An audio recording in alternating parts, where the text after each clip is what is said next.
Welcome to another edition of ATL Prime Sports. I'm JJ Jurjevich. Joining me this evening is our fabulous co-host, Larry Gardner, the PA voice of the Rome Emperors, and our fabulous producer, Wayne Ridenauer, in wonderful Memphis, Tennessee. You can catch us all at ATL Prime Sports at Facebook. Again, at ATL Prime Sports, on Facebook, X, Instagram, YouTube, and, of course, Apple and Spotify. Personal X's at JJ Get You One for myself, at RWY Jr. for Wayne, at Corder Todd for TC Todd Corder, who is out this evening umpiring some baseball. And we got LG for real, though, who is with us this evening.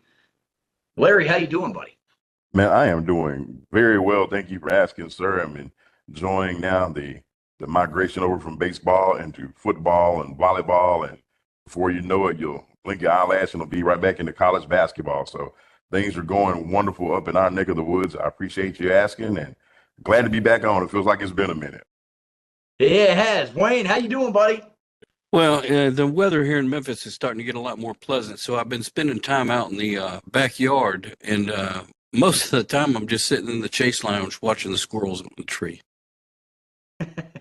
I'm doing well. I'm ready for the UGA Bama game. A big slate of college football this weekend with 4 ranked games, Falcons, Saints. So I'm excited about the football weekend, but I also want to say congrats on Major League Baseball retirement for Rockies right fielder and Georgia Tech grad Charlie Blackmon.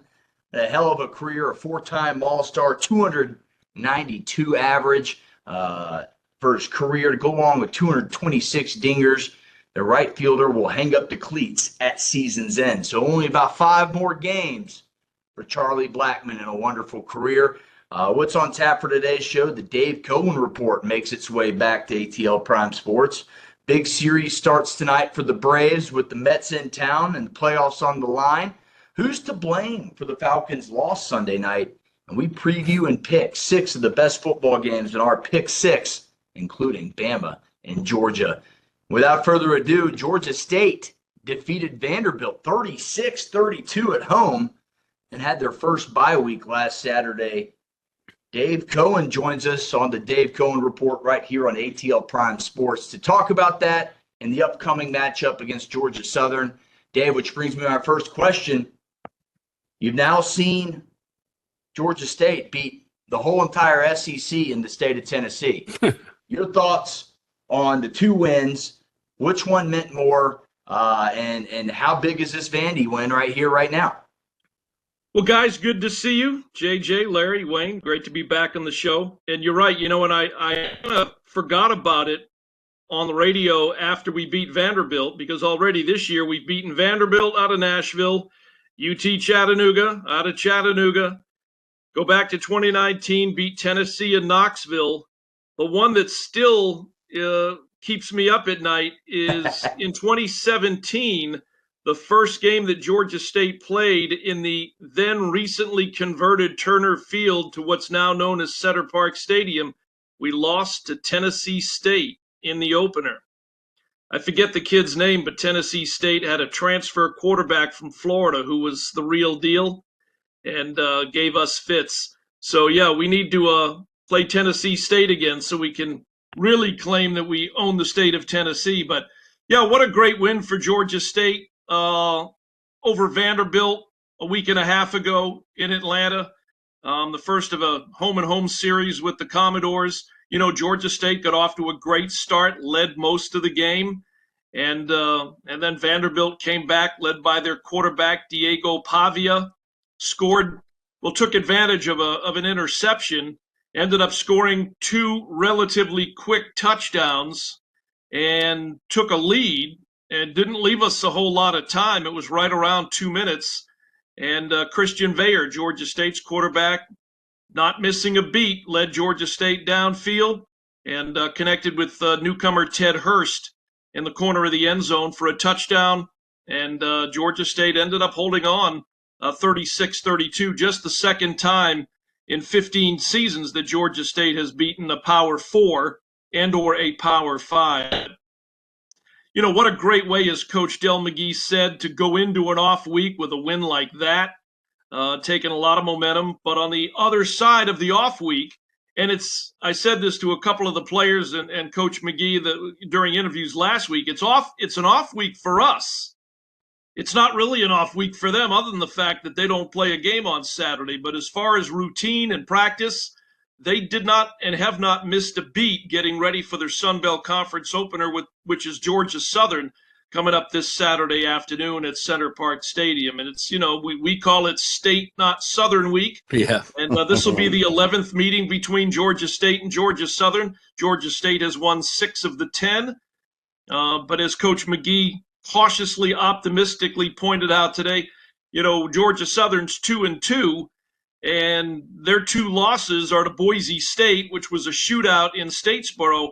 And of course, they got beat badly, as we thought they might, against number 5 Ole Miss this past Saturday night in Oxford. So they come in at 2-2. Georgia State's 2-1, and this is one of those games. It's an often mentioned cliche. Throw the records out. It doesn't matter. It's State, not Southern Week. Yeah. Absolutely. Dave, you talked about your quarterback there, and Value's been doing some great things so far this season. Talk about what you've seen out of his maturization process as the season has rolled along, and what you can expect from him as you go into State, not Southern Week. Well, his situation obviously has changed. We're his 3rd stop. He started at Penn State. I think he started and/or played in, I don't know if it was 5 or 7 games, and ends up transferring to Pitt and played, I think it was either 5 or 7 games, but was never really the guy. I think it's safe to say 3 games in right now that he's the guy at Georgia State. So it changes his perception a little bit, not only his perception of himself, but his teammates and opponents' perception of him. It was a good quarterback battle, and I'm not saying that it's over by any means, but right now he's passed in 3 games for 717 yards, 6 touchdowns. It's only been intercepted once, and that was in the Vanderbilt game. So I think where he has matured, Larry, is that he now knows that, for lack of a better phrase, this is his football team right now. He is the anointed starter. He won the battle coming out of fall camp, and he's played pretty well.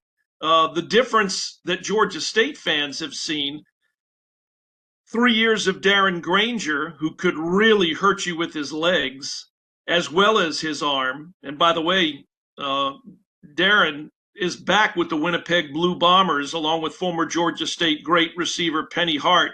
Last week, both signed with the Winnipeg Blue Bombers, so they're back in the CFL, which I was glad to hear. But Veyer is more of what you would call that pro-style, stay-in-the-pocket type passer. Now, he can run, but he doesn't run like Darren Granger could run, as witnessed by the fact that over the last 2-3 years, Granger was either our number 1 or number 2 leading rusher, along with whoever the running back was, whether it was Marcus Carroll, whether it was, whoever. So, Veyer has, again, matured as a quarterback quickly through fall camp and through the first 3 games now, because he's playing from the lead spot. And he has not done that before at his previous 2 spots. So, and hopefully that continues. Sure. You're listening to Dave Cohen right here on ATL Prime Sports. You can find Dave on X at GA State Voice. Dave, you got a good run game going right now. Brock's averaging over 5.9 yards per carry, 230 yards on the season, just over 39 carries. It's going to have to happen. You're going to have to control the clock against Coach Helton and these Georgia Southern Eagles. How does the Panthers come away with victorious on Saturday evening? Well, let's go ahead and say this is not your grandfather's Georgia Southern football team, known all those years for being a triple option, run left, run right, run up the middle, run. I'm not saying they don't run. They've got a great ball carrier leading the way in Jalen White, who I remember from a year ago. Yep, he's outstanding, one of the top running backs in the Sun Belt Conference. But they brought in Wayne in Memphis, a transfer quarterback from Memphis, who's originally from the Atlanta area in J.C. French. He's passed for 885 yards and, like Christian Veer, 6 touchdowns, and I think he's only been intercepted once. So they are not your prototypical, when you think of Georgia Southern football, run left, run right, run up the middle, run, run, run. They do sling the ball around the field. They've got a nice group of receivers led by Derwin Burgess. He's got 15 catches, a touchdown, and 225 yards. But still, what Coach McGee and his staff have, stressed to the Panthers this week, as if they were a typical triple option type football team. Don't get fooled by Georgia Southern smoke and mirrors, and you got to really concentrate with your eyes where the football is when Georgia Southern is on offense. So as much as Georgia State's offense has been, other than the Georgia Tech game, has been pretty good, Justin Abraham, who was out against Vanderbilt, is scheduled to return. KD McDaniel, Gavin Ringle, Kevin Swint. Those are the guys that are going to really have their work cut out for them defensively in trying to not stop, but slow Georgia Southern down. The offense I don't worry about as much. You mentioned Freddie Brock. He's the leading rusher. He's got a touchdown on 39 carries, 230 yards. You'll see Savion Wilkerson. You'll see Jordan Ford. You may see C.J. Beasley. I don't know yet. Georgia State's got 4 solid running backs. Yeah. Beasley has not, has not yet, seen the field yet. But, I think Georgia State, as most teams are looking for that, not perfect, but a balance in their offense between what they get in the air and what they can get on the ground. And as you said, the way to control the clock is to be able to run that football. And I will tell you that in talking to Jordan Ford this week, you never talk to a running back and you never talk to a quarterback without early in the conversation referencing and giving credit to the offensive line. If I've learned one thing, quote unquote, in interviewing, quarterbacks and running backs, it's all that work up front that makes those guys successful. So give credit where credit's due. And, I'll just throw this in. Even though Georgia State ended up giving up 32 points while scoring 36, I thought Georgia State offensive line and defensive line held their own against a much bigger and a stronger, built for the SEC Vanderbilt offensive line and defensive line.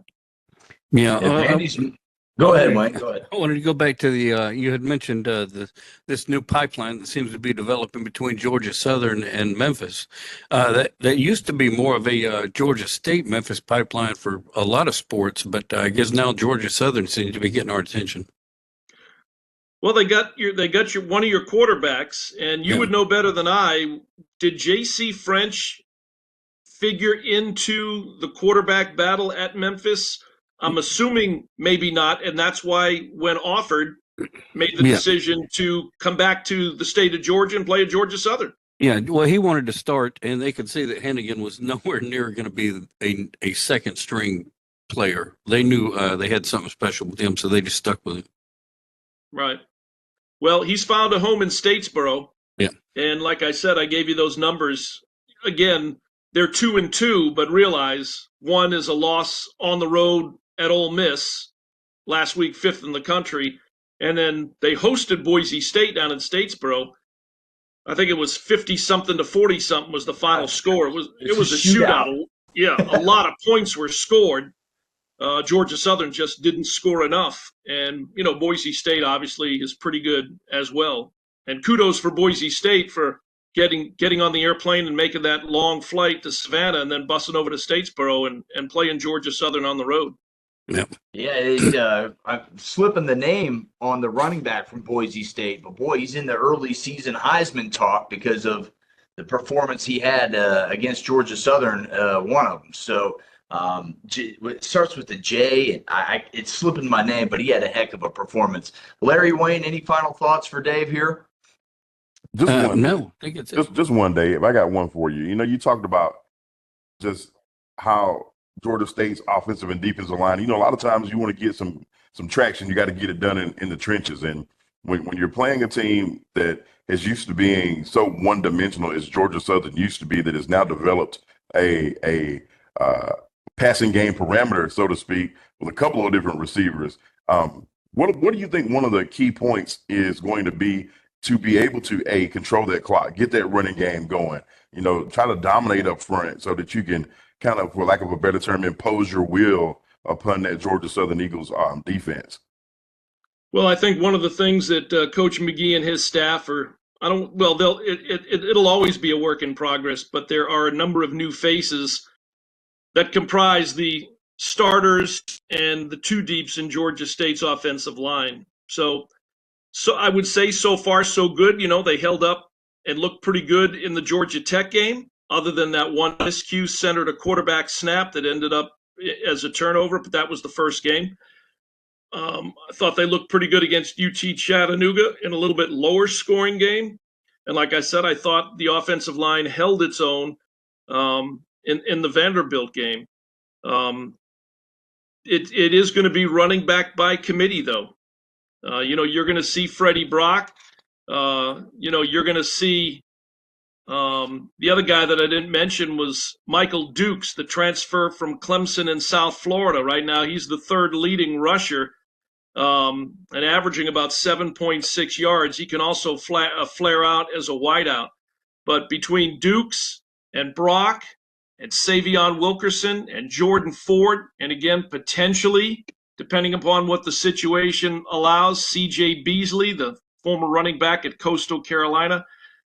Georgia State, if they get the play from their offensive line, can really throw a lot of different looks running back-wise at Georgia Southern. And I would say the other key with regards to Christian Veyer, and of course, this guy we'll call him the difference maker somewhat in the Vanderbilt win, and that's Ted Hurst, the wide receiver transfer from Valdosta State, who ended up catching the winning 25-yard touchdown pass with 15 seconds left to beat Vanderbilt. He's got 15 catches. He's already caught 3 touchdowns, 237 yards. And, earlier today I was talking to Xavier Robinson, the transfer from West Georgia, and I told him, and then, I think he knew this. He just hadn't thought about it. But, when you talk about college football nowadays and the transfer portal and guys going here and guys going there, think about this. Georgia State's leading rusher, is Freddie Brock from Maine, and until the famous Idaho Potato Bowl last year, only had 6 snaps the entire regular season last year.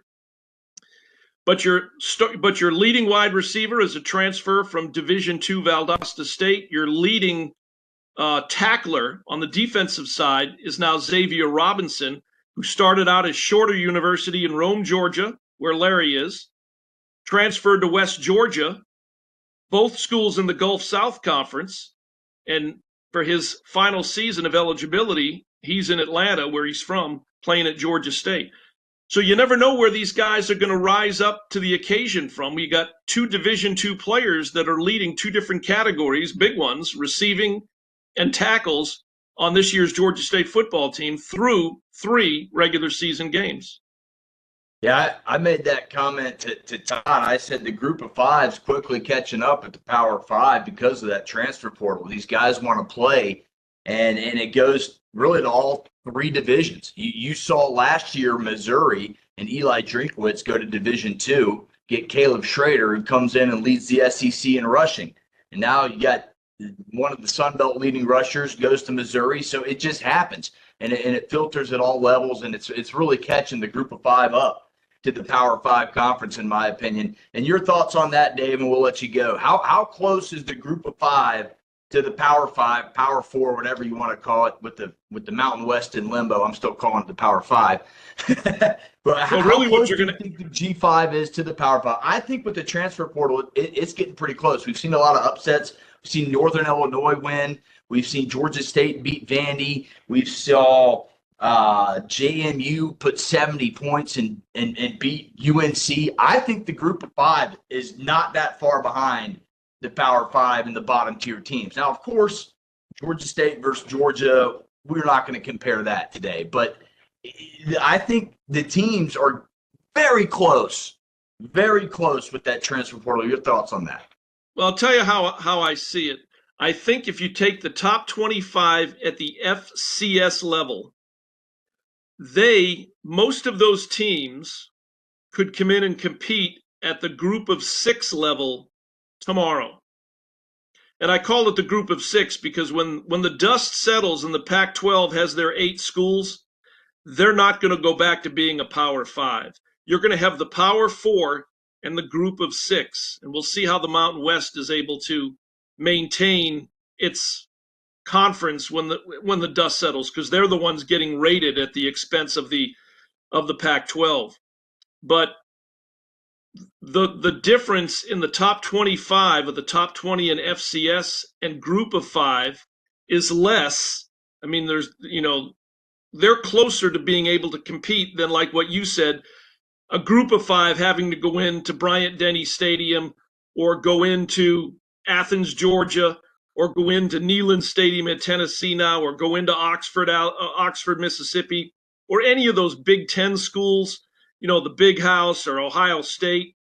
I mean, the difference between the group of 5 and the upper echelon of the Power 4, there's a much wider margin than there is for the FCS top 25 and all 6, in my opinion, group of 6 conferences, if that makes sense. No, 100%. I agree. And last week we talked about the talent tax next year for Tennessee athletics. Has anything come down the pipeline from the top of Georgia State for maybe, hey, that's a good idea? No, that hasn't filtered down to the Georgia States of the world yet. I mean, I think what Georgia State, from a financial standpoint, is more focused on is building up the all blue, all NIL collective to where they can turn around and offer payment to players. You're seeing that obviously all across Power 4, because they're always, remember, I mean, their take-home payment from television every year is miles and miles and miles ahead of what most of the group of 6 are taking home.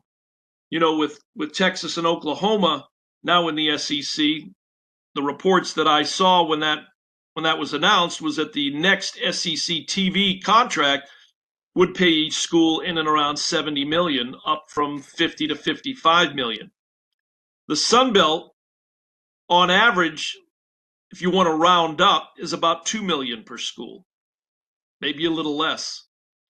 So that's a huge difference. I mean, it's truly the haves and the have-nots. Wow, I didn't realize it was that bad.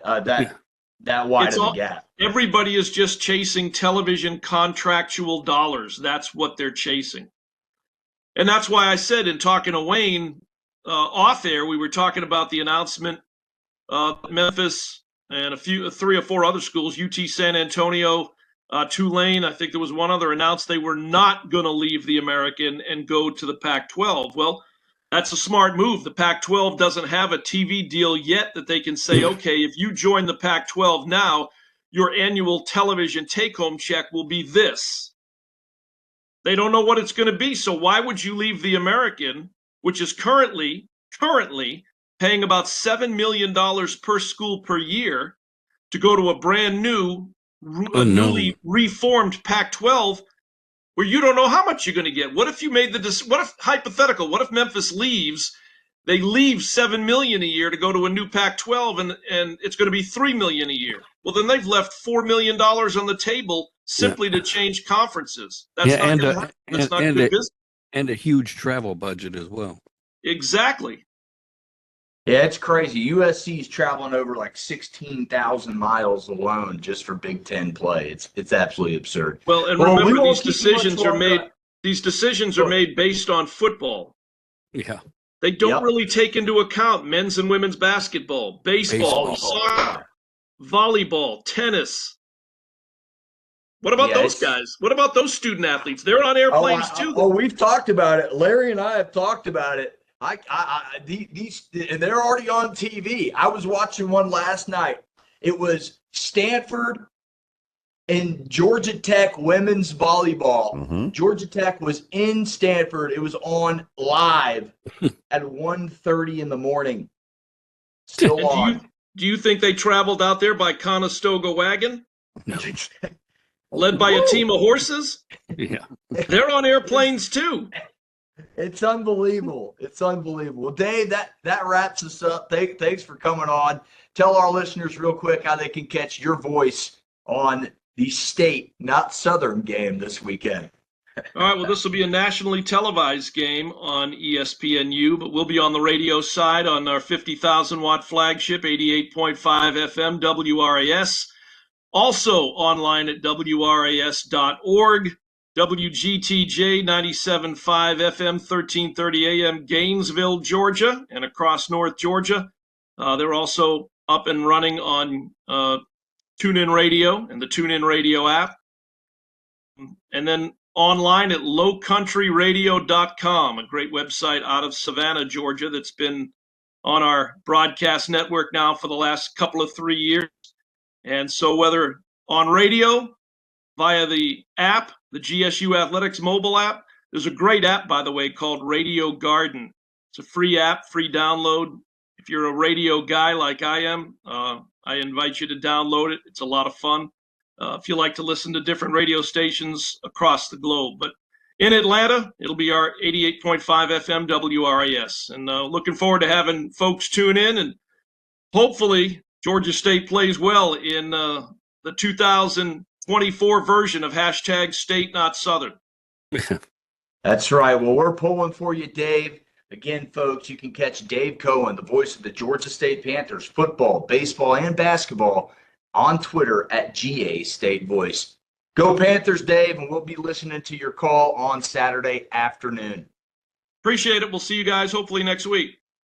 That's right. And that wraps up our Dave Cohen report. Again, go check Dave Cohen out this weekend, 88.5 FM right here in Atlanta.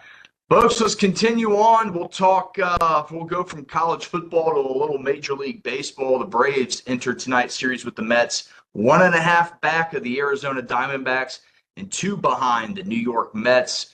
I'll ask the same question just a few days apart. If you caught our last podcast, did the Braves make the playoffs? Larry, we'll start with you. It's looking good right now. Braves are up 4-0 in the 4th inning against the Mets in Game 1. Larry, do the Braves get in the playoffs? Yeah, I think we may have lost Larry there real quick. I'm here. Oh, you can go. Can you hear me? Yeah, we can hear you. Just can't see you. Yeah, I'll fix that video thing here in just a second. But as much as I'd like to believe it, I'm gonna keep hope alive until I can. But the reality in me, the non-fan in me says that they won't make the playoffs. And the reason I say that is the Atlanta Braves, as constantly constituted this year, have not been very successful when it comes to winning streaks. And they have been Jekyll and Hyde all season long. And right now, toward these last few, we need them to be Dr. Jekyll all of these games against the Mets. And we don't need to see Mr. Hyde at all. So, how about that? Can you see video now? Is that better? There we are. There we go. Okay. Yeah. So, to me, my Atlanta Braves fandom and the heart that we have would want to say, yes, it's possible, it's going to happen. But from what I've seen so far, it has been very difficult for them to stretch 3- and 4-game winning streaks all season long. So the level-headed sports expert, I had to get myself that title, even though I'm not, honestly says, I just don't believe it's going to happen. Now, I agree with you. I had to take my fan jersey off. I still believe that they can make a run if they get there. I will say that because of the pitching staff, but I'm with you, Larry. They can't pull off a 3-game win streak, and they really need to sweep the Mets. And I'll go in depth and say it this way. The similar situation last year. Braves basically needed to sweep the Mets to catch them to win the division. And they spent their pitching, they spent their hitting, they spent everything catching the Mets last year. They did it. They won the division, and we all saw what happened in the playoffs. But I feel like the Mets have that in their back pocket as motivation, and that's why I say it's going to be really tough to win this series, and especially when you need to basically get all three to get that cushion. And look, I know if we win 2 of 3, we had the tiebreakers over the Diamondbacks, and it's a lot of ifs. Our broadcast partner, Todd Corder, says that there's a lot of ifs. Usually doesn't happen that way. And there's a lot of ifs in the Atlanta. They don't control their own destiny because the Mets, are right there. And just like you said, runs have been an issue. It's not pitching. It's been the run support these pitchers get.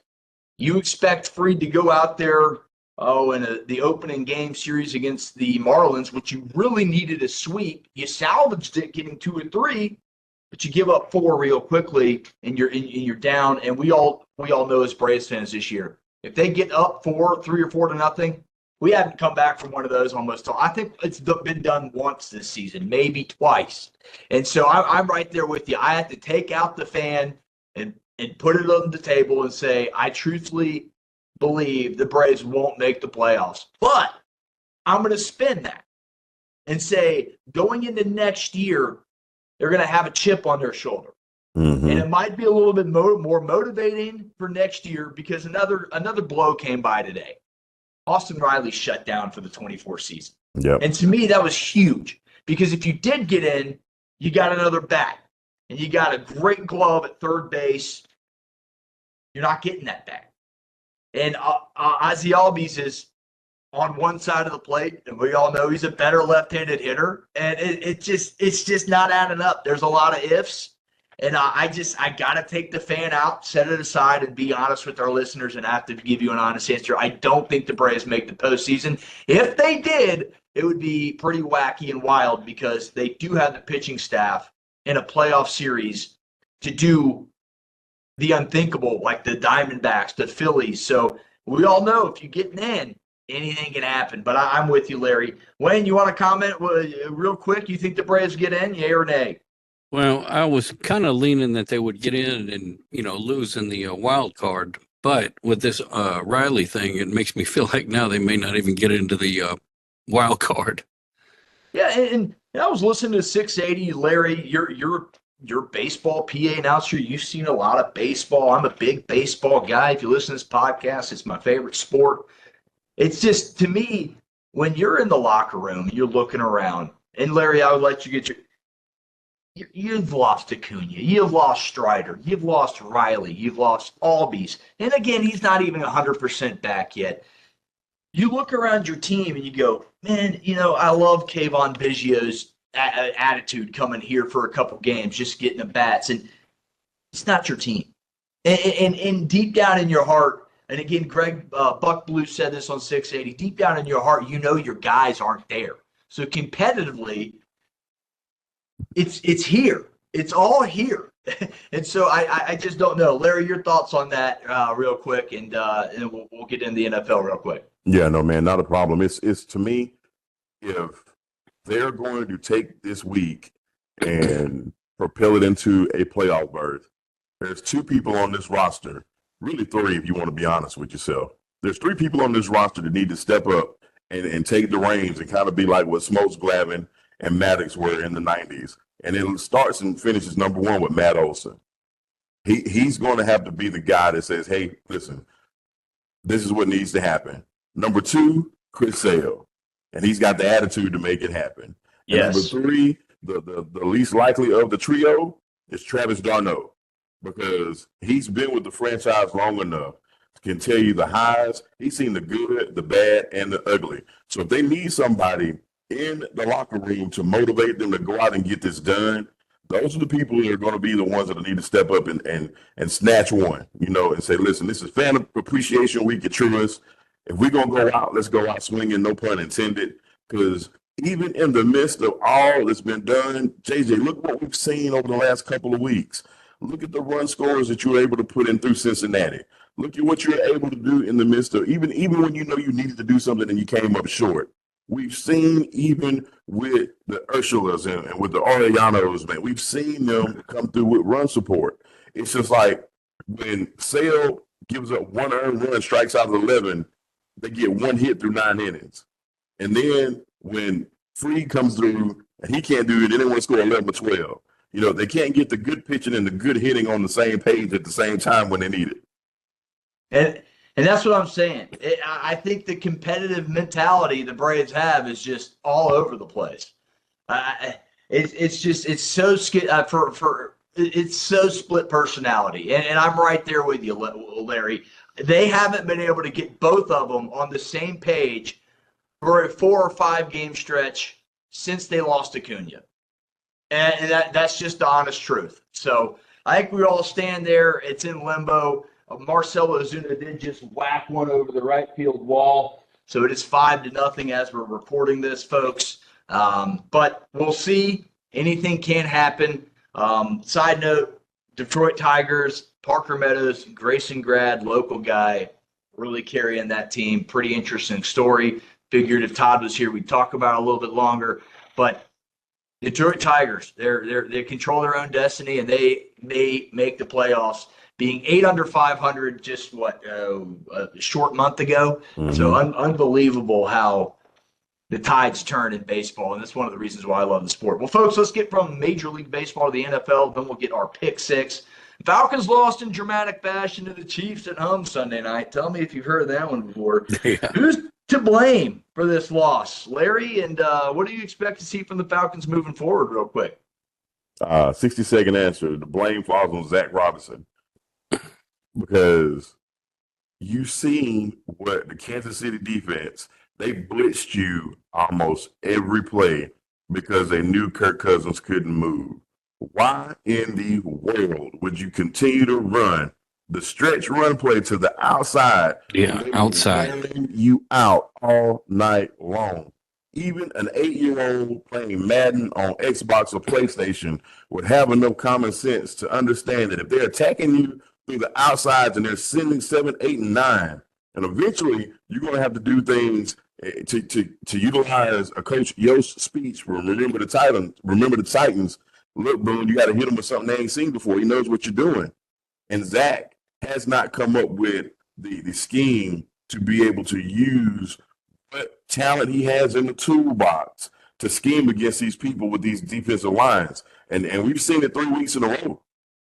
I mean, even from game 1 with Pittsburgh's defensive line, after the second half, they knew exactly to start bringing the house, and you started seeing them get home to Cousins. You saw it with Philadelphia in the Monday night game, and they were beating them up. You saw it last week or Sunday night. Yeah, and you got another test coming this week with New Orleans, because if you realize it or not, Cam Jordan will make the NFL Pro Football Hall of Fame just on his play against the Atlanta Falcons alone. And now he's got Chase Young on the other side with him right there by himself. So you got to be smart enough to understand that anytime you can get points, take them. I understand you want to be aggressive. The crowd is pumped. It's motivated. It's electric. But you kick 2 field goals and you win the game. Even as bad as the doggone thing was, you kick 2 field goals, you win. Okay? You got to be smart when you're learning this offense, and you've got people who they're not meshing well yet together. You got to play common sense football. And if that's the case, you're sitting at 2-1, where it looks a whole lot better than 1-2. Well said. Well said. Rookie offensive coordinator mistakes, 1. 2, Raheem Morris. 2. Those are the 2 reasons. You take the field goal. There's time left. Stop the analytics. This isn't baseball. This isn't a 162-game season. You play the guys one time. If you get another shot in the playoffs or it's your division, exceptions. Absolutely atrocious. When you get the first down on a 4th down prior and you make it a really easy makeable field goal for one of the NFL's best 3 kickers. We'll call it one of the best 3 because they're all within the percentage points of each other, and Tucker, Koo, and I believe the other one was Mason Crosby. But I can't remember. But anyway, one of the 3 best kickers literally of all time. That's analytical for you. Makes the field goal. You get the stop. Defense had been playing well in the second half. They had gotten to the quarterback a little bit. Here you go. You get the ball back. Everything did plan out the way you wanted it to, but you went for it again for a touch. And it's just ridiculous. Take the points. I want to curse, but we keep it clean and classy on ATL Prime Sports, so I'm not going to. But take the points. This is on Raheem Morris and a young offensive coordinator. I hope they take this loss to heart because they should be 2-1. And arguably, if they don't run the pistol in week 1, I think they could be 3-0 because they didn't give up a touchdown in that game. The Falcons' defense has put this team on its back. Bates made the plays. They got you back in the game. You picked Mahomes off. I'm baffled. I'm baffled by the loss simply because the analytics are killing football players. And I should say plays, not killing players. That was a big slip. But anyway, it's killing plays. You are killing plays because simply you want to go and I call it like a basketball free throw. When you're down 15 points in an NCAA tournament game with about 7 minutes left, what are we doing? We're fouling. We're extending the game. We're trying to get them to miss some free throws and pull. Well, Wayne, I hate to bring up the memory, but Kansas versus Memphis. We're pulling up the memory. You want to extend the game. So what the Falcons should have done again, you extend the game by kicking the field goal. Then, obviously, they got the stop. You get the ball back, and it's a chip shot to go ahead. Sure, there's a minute left, and Patrick Mahomes has the football. And, yeah, he could go down and beat you. But you have a shot to win it in that scenario. So, Larry, well said. Wayne, I'll get you real quick, and then we'll go to the pick 6, man. Well, I tell you, I'm going to you said you were trying to be polite here on the ATL Prime Sports, and I'm not quite as polite. So I'm gonna quote one of the characters from a movie called Blazing Saddles. And listening to your rant, I'm going to respond with Reverend. I didn't get a reverend from that. Reverend. Oh man, That's a classic. Howard Johnson is right.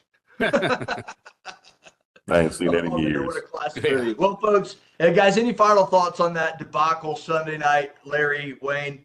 Just one. Go ahead. If you're going to win against New Orleans, you got to find a way to utilize Kyle Pitts. I love what I'm seeing from Darnell Mooney. I love the connection that he and Kirk Cousins is coming up with. But to quote what Ryan Clark said this morning, he's not going to be able to outdo cornerbacks. But, boy, he can sure get by with some linebackers and some safeties. If you can scheme him, you got an advantage. Take advantage. You know, you can't blame the refs for the no pass interference. You can't blame all these other factors that are going on because there's too many dynamics that go forth within a 4-quarter game.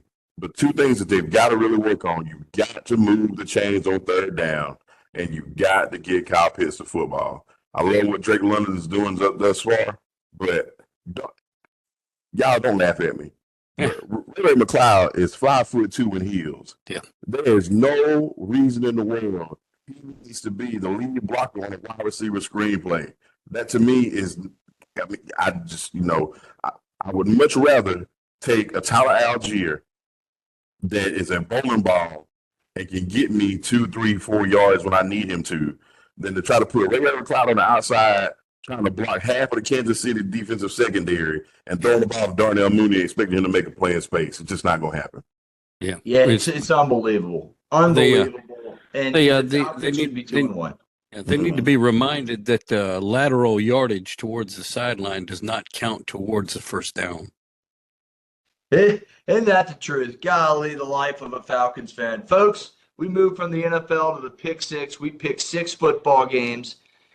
Usually 3 college, usually 3 pros for the upcoming week. Tuesday spreads from ESPNBet.com on this Tuesday show. Larry, you're in first place at 19-11. You've had a heck of a start to the season. Wayne, you're in second at 18-12 after a 3-3 week for both of you last week. TCU's dead 500 on the year at 15-15. He also went 3-3 last week, and I had yet another 2-4 week coming in the rear at 12-18, having a slow start. Hoping to change that this week. Larry, we'll let you tee this thing off, man. First game of the week, number 20, Oklahoma State, 3-1, travels to Lawrence, Kansas to take on Manhattan, Kansas. Lawrence's Kansas Jayhawks. The Kansas State Wildcats at number 23, they're 3-1. Both teams coming off a loss. Kansas State, a home 6-point favorite. Over or under in that one's 55 and a hook. Larry, what say you? It is Saturday, 12 noon on ESPN. Oklahoma State, baby. Give me them Cowboys. It's the only time you'll hear me say Cowboys on this show. But this version of the Cowboys is what I'm going with. I think they've got something to prove because I think they let one slip out of their fingers just a week ago against Utah. I think they got some things to prove. I can go through a whole bunch of details that I got in my note sheet, but I'm just going to make it simple and easy. Give me them Cowboys. Yeah, both teams are coming off L's, and you mentioned it. Oklahoma State gave that one away. It was 3 turnovers real quick. It was ugly, and then Oklahoma State made a valiant effort to get back in that ball game and fell just short. But look, Oklahoma State again. They forced Utah. Oklahoma State did force 3 turnovers against Utah. They had 2 on themselves. I said that wrong. Forgive me. They committed 2 themselves. But look, the reason I'm picking against, not picking against the Cowboys this week is it's the 17th anniversary of I'm a man. I'm 40, and I'm not picking against a man that's in his 40s. No, I'm just kidding. But no, I really do think running back Ollie Gordon gets going this week, guys. This is the game last week which kind of jump-started his great season. In this game last year, he took off for 136 yards and a touchdown versus the Cats, which propelled him to rushing numbers of 168, 282, 271, and 138 in consecutive games after that. So I do think Gundy finds a way to get his best player going, take pressure off of Bowman, and allow the Pokes to get a road win and get back into Big 12 championship contention. I'm taking OK State in those points. Wayne, what say you? Well, I am going to have to take Kansas State to cover on this one because they're at home, and I expect this game to be one of those rush the field type of games after the final whistle. Ooh, I like it. Well, Todd is going with the Pokes, and Larry and myself is taking OK State in the points. Our second game of the week, number 15, Louisville, 3-0, surprising. At number 16, Notre Dame, 3-1, which is also surprising. Notre Dame is a 6.5-point home favorite. Over-under in this one's 48.5. 3:30 p.m. on the old Peacock. Louisville has 7 players with the rushing touchdown through 3 games this season, but they don't necessarily run the football very well. They do it effectively enough to open up the pass game. South Alabama transfer wide receiver Colin Lacey is expected to make his debut for the Cardinals. That should help the quarterback, Tyler Shuck. Should get things going. I think Louisville makes Notre Dame one-dimensional and forces Riley Leonard, whom has struggled in the passing game this season, to throw the ball to beat them. And he's had 2 interceptions. He's only had 1 touchdown pass. That was last week versus Miami of Ohio. Getting long-winded here, and I'll wrap it up with this. Louisville held Georgia Tech in a pretty stout rushing game to 98 yards on the ground. And I think they contain Jeremiah Love in this Notre Dame rushing attack. I do. I think they contain him, and I think the edge rusher, I hope I'm pronouncing his name right, Ashen Jalot, he wreaks a lot of havoc. He gets his hands up when he's not going after the quarterback, bats passes down, tackles for loss, sack strip artists. That guy's going to make an impact play in this game, and I think it turns the table for the Cardinals to start off 4-0 and an upset win on the road. I'm taking the Cardinals and those points on the road. Larry, what say you? Yeah, man, I'm with you right there, JJ. The teams that have given Notre Dame the biggest issues are the teams that have speed and physicality on the defensive line. And to me, you know, being a Miami fan, Louisville is one of the teams that I'm very concerned with giving Miami a run for their money in the ACC. But to be where Notre Dame is with the youth in their offensive line, they still got some gelling to do to be able to continue to protect Leonard. So I just got to go red all this time, man. I'm going with Louisville, and I won't go into many more details, but I'm taking Louisville, and for the reasons I said earlier. But I don't think this game is going to be that close, to be honest with you. I think Louisville's going to win by about 2 touchdowns. And I agree with that, but I also think if Notre Dame is able to get a push and just run the clock and run, I think it'll be a close enough game to where we'll cover on that back end. So I feel safe with you, Wayne. What say you? I'm taking Notre Dame to cover on this one because for similar reasons, being a Memphis fan, it's tough for me to pull for Louisville. Former conference members, Right. I hear you. I hear you. Larry, you went with Louisville. Notre Dame, I went with Louisville. Todd has taken the Cardinals in the points as well. The biggest game of the weekend, folks. It's the number 2 Georgia Bulldogs, 3-0, traveling to Tuscaloosa to take on the Alabama Crimson Tide. And the 4th-ranked Tide, also 3-0. UGA is a 1.5-point road favorite. Over-under on that one's 48.5. This is 7:30 kick on ABC. Wayne, what say you, buddy? Well, I'm going to have to take Georgia to cover in this one. It's not much of a cover, but I got a feeling Georgia will probably win this game by at least 10 points. Larry, what you got? Bama. Give me Oh, man. Bama. And I'm going to tell you why. Georgia's notorious slow starts are going to eventually bite them in the keister. And when I tell you Alabama's offense with Jalen Milroe, they do not waste any time, and they put the pressure on you from the jump.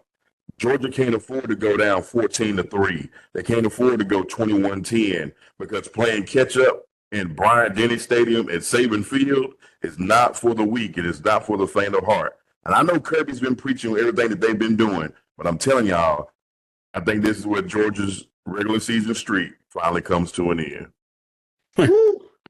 It's tough for me. This is a coin flip of a game, but honestly, to me, it comes down to there's no Nick Saban on the sideline. And I do think Kirby Smart has something in his head that says, shark in the water. I got to take this game. Here's another stat for you. Kirby Smart is 16-2 when he gets a week or more to prepare for a football game. Since 2017, Georgia has scored under 20 points 8 times. In the 8 games following, 7-1, averaging over 37 points a game. Third down is going to be huge in this football game. Georgia has not been that good thus far. They got to stay in front of the sticks. They got to convert the third and mediums like they did last year. They're only converting 39.4% of its thirds down. That's 13-33 on the season, and they got to move the chains. They got to keep Milroe off the field and move the chains. If they're able to move the chains with Travis Etienne on the 3rd and 4, 3rd and 5, they're going to win this football game. And I'm going to pick the Dogs, and I'm going to pick for mainly, again, the reason that comes down to coaching. I do think no Nick Saban on that sideline helps Kirby Smart out. Defensive lineman Michael Williams practiced a bit this week. He's hopeful to play versus Bama. UGA will be missing Tate Ratledge, an All-American guard. But Daniel Calhoun, a 5-star freshman, 6'6", 335, is expected to get his first start. A couple other guys can get in that rotation as well. Georgia's deep there. They've recruited well there ever since Kirby's been there, and Matt Luke and all the other, Sam Pittman, all the other former offensive line coaches, they've done extremely well. This is a really tough game to pick. I'm going with the Dogs. Got my dog stuff on. But simply, Larry, I don't hate your pick. I honestly think this is a coin flip of a game, and Alabama could derail the Dogs. They've done it time and time again. But Nick Saban not on the sideline to me is the biggest difference maker in this game. Todd's going with Georgia to cover as well. So 3 Georgias and a Bama. Guys, any final thoughts on the biggest game of the weekend real quick? No. All right, we'll move forward to the 4th game. We'll start our NFL picks. It's a huge rivalry. Saints at Falcons, 2-1 Saints, 1-2 Falcons. Falcons are 2-point home favorites. Over under in this one's 42 and a hook. Sunday, 1 p.m. on Fox. Larry, take it away, buddy. Look, I love the Falcons. I really do. I really, really do. And I love them when they play at home. I just don't love them against defensive lines that have beat the snot out of the offensive line, especially with two of your key guys out. Give me New Orleans, and I can go into a long, long diatribe as to why. But I'm telling you right now, when you got a team, with the exception of last week, that is putting up 30 points and a half and putting the pressure on, and we have historically not been able to keep Alvin Kamara back in any way, shape, form, or fashion, like really battled or bottled up. No, give me the Saints. And I hate to say that. I can't stand them jokers, but give me the Saints. Wayne, you taking the Falcons? I'm picking the Falcons because I ain't got nothing better to do. Hey, I like your pick. I'm with you. Larry.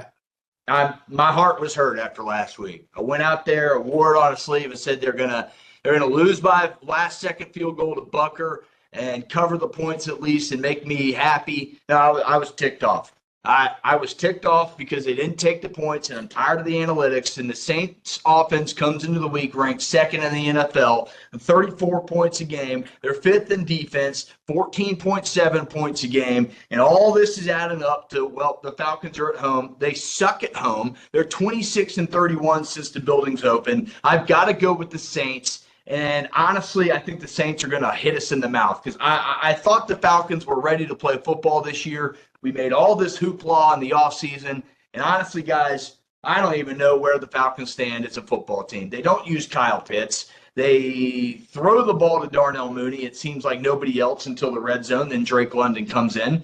And then we have two great running backs, but we only decide to use one of them. And when we do run them, we run them right into the teeth of the defense and get stopped on fourth down. So I don't see our coaching making a difference. I don't see analytics stopping. I see the Falcons getting beat and dropping to 26-32 in that beautiful building that we like to call the Mercedes-Benz Stadium. Unfortunately, TC's going with the Falcons. I don't know why he's doing that to himself. He's going to be sorry. But again, the Chiefs with the backup running back guys rushed for 128 yards against Atlanta. What's the Norcross High School grad going to do? You already mentioned it, Larry. He's going to go off on us. All right, so that's everybody. We got one Falcon, two Saints. Maybe last year, though, when I did pick the Saints, or when I did pick against the Falcons, we'll see what happens. Yeah. Game 5, Vikings 3-0, Packers 2-1. Jordan Love is questionable, but signs are pointing like he might try and suit up. Green Bay's 2.5-point favorites, over under 43.5. 1 o'clock p.m. on CBS. Wayne, what say you? I'm taking the Packers.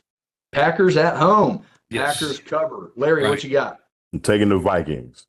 Sam Vikings. Darnold keeps up his wonderful NFL comeback player of the year season. Him and Justin going to keep up the connection, and it's going to continue to roll. The Purple People Leaders, baby. I'm so conflicted on this pick because Malik Willis played pretty well last week. Jaden Reed's really coming in as a good slot receiver. Christian Watkins, they got a pretty good receiver core. Josh Jacobs, they can run the ball, grind clock. To me, this was the hardest game to pick of the weekend. And, man, something tells me to take Sam Darnold and those Vikings because they're hot. But I'm going to go with the home team, Packers at Lambeau Field. I like the Packers to cover. I think they win by a last-second field goal. I'm just kind of hanging my hat on the fact that Jordan Love will play, but Malik Willis looked pretty good last week. I'm taking the Packers to cover. TC is doing the same thing. So, Larry, you could gain a big game on us there. Sixth game of the weekend, I think I got everybody's pick in, is Bills, Ravens, Sunday Night Football. Bills 3-0, Ravens is surprising 1-2. Baltimore's 2.5-point home favorites. Over-under is 45 and a hook. Again, 8:20 p.m. on NBC/Peacock.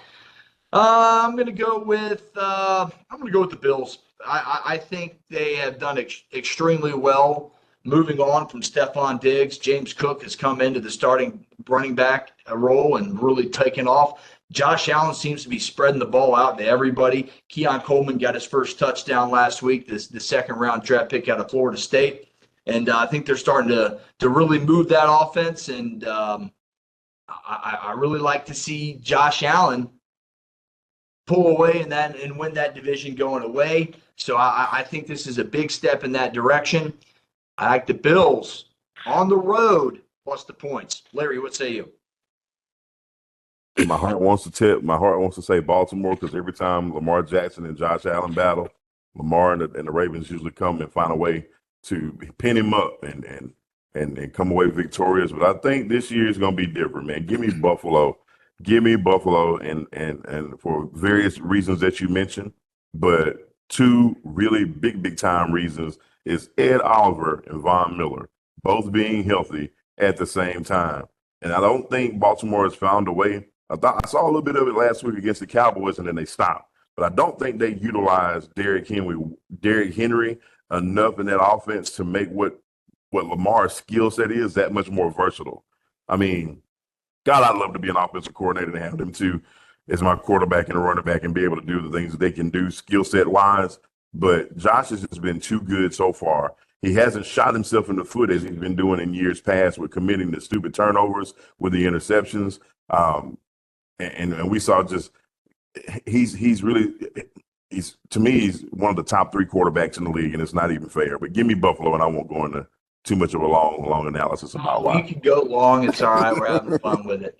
Larry went Bills. I go Bills. Todd goes Bills. Wayne, are you completing the sweep? Well, I'm completing the sweep, but not like you think. All of the teams that I've picked have been the favorites, and I've picked them to cover, and I'm going to do the same here. I'm taking the Ravens to cover. Ooh, Ravens cover, and that's exactly what you did, Wayne. You went with the favorites all across the board. We'll see how that plays out for you, folks. Let's get to our final thoughts. My final thought is going to be, thoughts and prayers go out to Brett Favre. And finding out he has Parkinson's disease in his hearing today, made it public, and it's just a tough disease to see someone go through. Mark Richt, same thing. So prayers to Brett Favre and his family dealing with Parkinson's disease moving forward. That's my final thought. Larry, what you got? Yeah, my final thought comes with just Atlanta sports as a whole, man. The whole reason we get set up for disappointment is because we have a certain level of expectations. We go in each season, especially with the Braves and even this year with the Falcons, we have a certain level of expectation that we have worn on our sleeves for decades. With what the Atlanta Braves have had to go through and to even be remotely considered for postseason play, and to hear all this talk about firing Brian Snitker, that nonsense needs to stop. The managerial job that man has done this year, even considering the World Series season, the managerial job that guy has done in the midst of probably one of the worst seasons ever as far as injuries and just discombobulation with things that he couldn't control.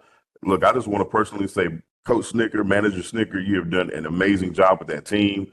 You have done the best that you could. My hat goes off to you. Look, Braves country, there's so many that really appreciate what you've done for this team. Continue to do the great work. You got people that's going to continue to support you. And I'm looking forward to next season when we got all the tools back in the toolbox. Revenge Tour 25. Go ahead and hashtag it. Braves country. I like it, Larry. I like it a lot. We are on the same page there, buddy. What a season it's been. A lot of teams would have just tucked their tails, folded up their laundry, and gone on home, but not these Atlanta Braves. They kept on fighting. And I know that's your final thought, but I had to piggyback off it. Wayne, take it away, buddy. Your final thought of the evening. Well, this weekend, Saturday, 6:30 p.m. at the Liberty Bowl, Simmons Bank Stadium, I think it was what it's called now. Middle Tennessee comes into town, and hopefully we can bounce back against that loss against Navy. And it didn't look like Ole Miss had much trouble with Middle Tennessee earlier this year, so I don't think we should have too much trouble with them either. Yeah, Middle Tennessee had a come from behind last second win over an FCS opponent early in the season. That's been, I believe, their only win thus far. Yep. So we'll see. Well, folks, that wraps up the show. If you like the content, please give us a like and a subscribe, a thumbs up, hit that notifications button so you can get notified when we drop our latest content. For TC Todd Corder, who's out umpiring some baseball games, Wayne, our producer in Memphis, Tennessee, Larry Gardner, the voice of the Rome Emperors, in Adairsville. I'm JJ Jurjevich, right here in Lilburn, Georgia. And this is, again, has been ATL Prime Sports. You can catch us at ATL Prime Sports all across the board, and we will see y'all next week. Get you one, and go Dogs.